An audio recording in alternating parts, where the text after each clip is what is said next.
नमस्कार दोस्तों, bloody tax के आज के इस बहुत ही ज्यादा हैरान कर देने वाले खौफनाक एपिसोड में आप सभी लोगों का बहुत बहुत स्वागत है। दोस्तों, आज के इस वीडियो में हम लोग आप लोगों के सामने एक ऐसी दिल दहला देने वाली सच्ची भूतिया घटना लेकर आ गए हैं जो आज से काफी सालों पहले बीती थी। ये पूरी की पूरी घटना मुझे कृतिका नाम की लड़की ने इंस्टाग्राम में लिख भेजी। दरअसल ये घटना में हुआ कुछ ऐसा था कि आज से कईयों साल पहले जब कृतिका की मम्मी कम उम्र की हुआ करती थी, यानी कि लगभग 11 साल की, तो वो एक बड़े शहर में रहा करती थी।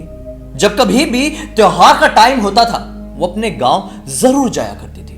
अब उनका गांव कहां था? आसाम के एक छोटे से गांव में उनका गांव था। अब क्या हुआ इस बार छठ पूजा का समय था। यहां पर छठ पूजा बहुत अच्छी तरह से मनाई जाती थी, इसीलिए वो लोग सोचते हैं कि हम लोग यहां जहां हम रहते हैं उसको छोड़ के अपने गांव जाएंगे, छठ पूजा वहां पर सेलिब्रेट करेंगे। और बहुत अच्छा लगा क्योंकि इन्होंने काफी समय से छठ पूजा अपने होम टाउन में सेलिब्रेट नहीं की थी। अब जैसा इन लोग प्लानिंग करते हैं, समय पर अपने गांव आसाम के उस छोटे से गांव में पहुंच जाते हैं। अब जैसे वो लोग इस गांव में पहुंचते हैं तो जिस समय वो लोग पहुंचे हुए थे उससे पूरे 7 दिन बाकी थे छठ पूजा आने को।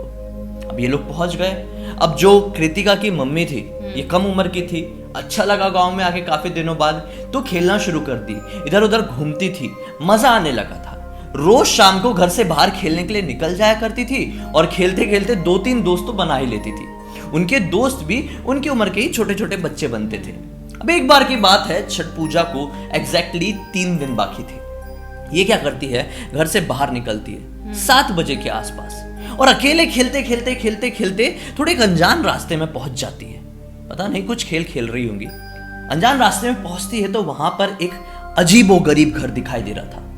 ये घर काफी पुराना था, काफी अजीबोगरीब, डरावना, एक क्रीपी वाइब आ रही थी। खेलते खेलते जैसे उस घर के ऊपर नजर पड़ी उनकी, वो रुक गई और वहां से लौटने लगी बिना कुछ सोचे समझे, क्योंकि मन में एक अचानक से डर सा आया। जब वो लौट ही रही थी, पीछे से एक लड़की की आवाज आई, जो आवाज उनकी उम्र की ही लड़की की लग रही थी। उनके मन में थोड़ी शांति आई, बोले ठीक है यहाँ पर कोई है। पलट कर देखी तो वहां पर 3 लड़कियां खड़ी हुई थी। 3 लड़कियां जिनकी उम्र यही कोई 11-12 साल के आसपास की रही होगी। तीनों शक्ल से ऐसी लग रही थी कि बहनें हैं। उनको अपने पास बुलाती है और बोलती है कि हमारे साथ नहीं खेलोगी, हमने बहुत दिन से कुछ खेला नहीं है। वो खुश हो जाती है और चारों लड़कियां वहां पर खेलना शुरू कर देती है। खेलते खेलते ना जाने कब रात के 8:15 बज जाते हैं, पता ही नहीं चलता। और अब ये नोटिस करती है कि काफी अंधेरा हो गया है, घर पर लोग परेशान हो रहे होंगे, तो मैं निकलती हूँ अपने घर। ये तीनों लड़कियां बोलती है कि रुको, फिक्र मत करो, हम तुम्हें छोड़ने चलते हैं। ये लोग प्लान बनाते हैं कि आज तो खेल के हो गया, कल हम दोपहर में फिर से यहीं पर मिलेंगे, बहुत खेलेंगे। ये जगह थोड़ी इंटरेस्टिंग है, यहीं पर कुछ घर वगैरह खेलेंगे। और वो जगह थी वो पुरानी टाइप की भी दिख रही थी, थोड़ा सुनसान था कि वहां पे लोग कम आया जाया करते थे। अब इस घर का भी एक इतिहास था। क्या था मैं आप लोगों को बताता हूँ। अगले दिन जैसे इन लोगों ने डिसाइड किए, वहां पर मिल गए दोपहर में, खेलना शुरू कर दिए। खेलते खेलते कृतिका की मम्मी के मन में, जिनका नाम सरस्वती था, मैं नाम बता देता हूँ, अब इनका नाम सरस्वती था, सरस्वती के मन में ये ख्याल आता है कि मैं पूछूं तो इस घर के बारे में।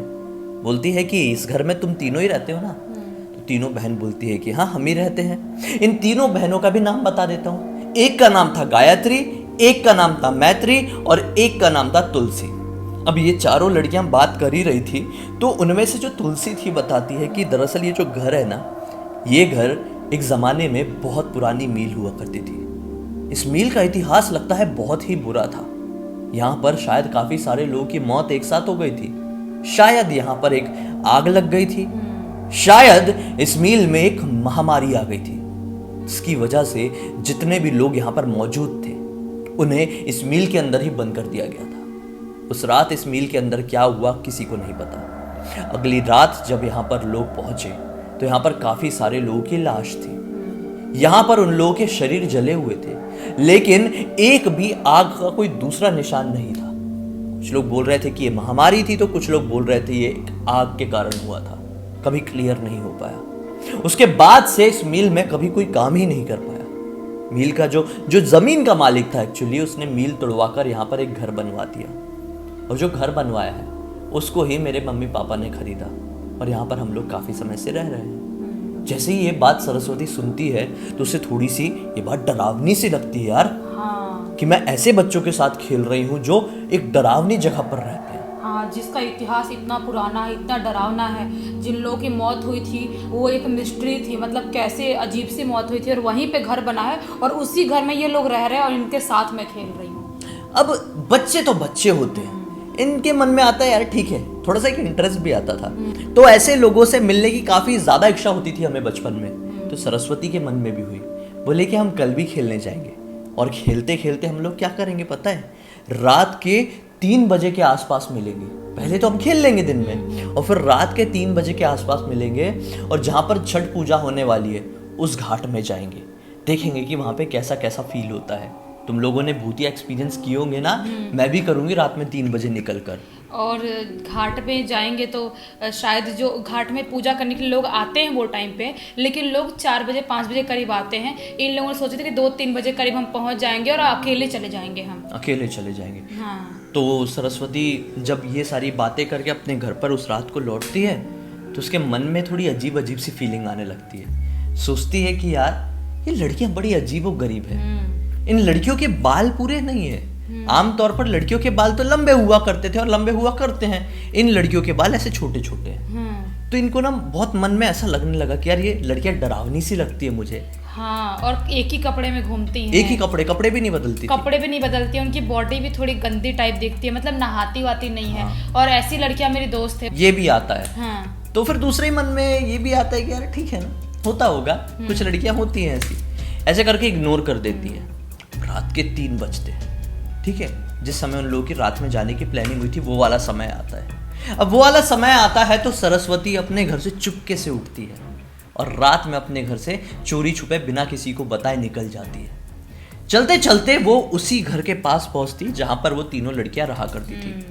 डरावना सा, खौफनाक, भूतिया सा फीलिंग देने वाला ये घर पूरी तरह से सुनसान दिखाई दे रहा था। आवाज लगाना शुरू करती है, तुलसी, गायत्री, मैत्री, चलो बाहर आओ, हम लोग घाट पर जाएंगे, भूत को देखेंगे।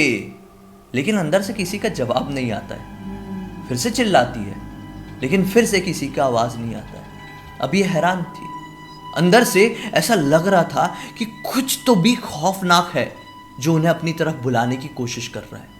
ये बच्चियों का फीलिंग नहीं था, जो बच्ची वहां पर रहती थी उनका थोड़ा सा भी एहसास इनको नहीं हो रहा था। ऐसा लग रहा था कि अंदर तो कोई है ही नहीं काफी समय से। ये घबरा गई, अपने 2 कदम पीछे की और लौट कर अपने घर जाने ही वाली थी कि अचानक से उस घर की जो रेलिंग, जो बाउंड्री वॉल होती है ना, बाउंड्री वॉल से ऐसा लगा कि किसी ने झांक कर इन्हें देखा और बुलाया कि मेरे पास आओ, मेरे साथ खेलो। यह आवाज काफी ज्यादा खौफनाक थी और उनका नाम लेके भी बोल रहा था, जो भी वहां पे था बोल रहा था, सरस्वती मेरे पास आओ, मैं तुम्हें अपने साथ खिलाऊंगा। ये आवाज डरावनी सी लगी, ये बहुत ज्यादा डर गई और नॉनस्टॉप भागना शुरू कर दी। भागते ही गई और अपने घर पर पहुंच गई। किस्मत से कोई उठा नहीं था और घर पर सो गई जाके। अब सो गई, सुबह हुई तो सुबह ये बहुत ही घबराई हुई थी। जब घबराई हुई थी तो आखिरकार इनकी मम्मी जो थी वो समझ गई कि हमारी बच्ची बहुत डरी हुई है, और जब उनसे सवाल किया गया तो सारी बात उन्होंने अपनी मम्मी को बता दी कि ऐसी ऐसी हुई थी। वो तीनों लड़कियों से मुझे मिलना, और मैं जानना चाहती हूँ कि पिछली रात को कौन आदमी उनके घर पर था जिस तरीके से मुझे पुकार रहा था अपने पास, और उसको मेरा नाम कैसे मालूम था। उसकी मम्मी बोलती है ठीक है यार जाओ। तो जो सरस्वती थी, सरस्वती को मोहल्ले के एक थोड़ा बड़े उम्र के लड़के के साथ भेज दिया जाता है उन तीनों लड़की के घर के पास। अब जैसे ही उस घर के पास पहुंचते हैं तो वो लड़का कहता है कि तुम इस घर की बात कर रही थी। सरस्वती कहती है कि हाँ मैं इसी घर की बात कर रही थी, इसी घर में तो रहती हो तीनों लड़कियां। बोलता है तुम बकवास कर रही हो, इस घर में पिछले 25 सालों से कोई भी नहीं रहता, कोई भी नहीं। इस घर में आज से 25 साल पहले एक परिवार रहा करता था जिस परिवार की अपने आप मौत हो गई थी, पता ही नहीं चला था।